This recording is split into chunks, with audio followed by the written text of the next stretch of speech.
messieurs, bienvenue à ce bulletin d'information dont voici le déroulé.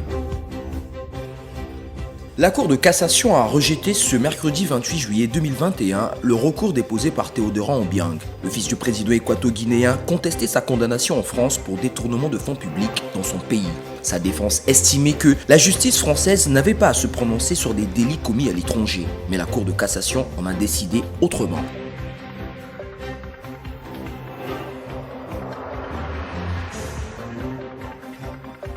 La rencontre est qualifiée d'historique. Le président ivoirien Alassane Ouattara et son prédécesseur Laurent Gbagbo se sont rencontrés pour la première fois depuis la crise post-électorale de 2010-2011. La rencontre s'est déroulée au palais présidentiel d'Abidjan et a duré 1 heure.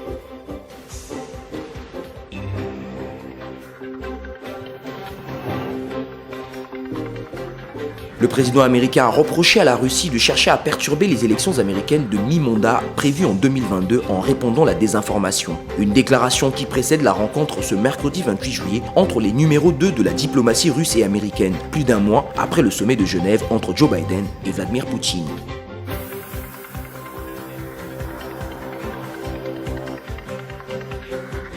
Le ministre israélien de la Défense à Paris ce mercredi 28 juillet. Il sera reçu par Florence Parly, ministre des Armées. Benny Gantz va présenter la position israélienne sur l'affaire du logiciel espion Pegasus développé dans son pays et qui aurait servi notamment à espionner le téléphone du chef de l'État français, ce que la société NSO nie.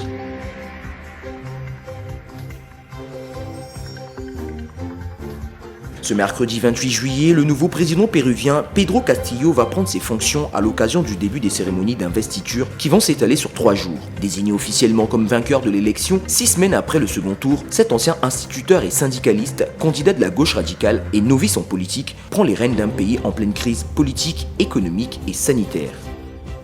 Mesdames, Messieurs, ainsi s'achève ce bulletin d'information. Merci à vous de l'avoir suivi et bonne suite de programme sur TPT+.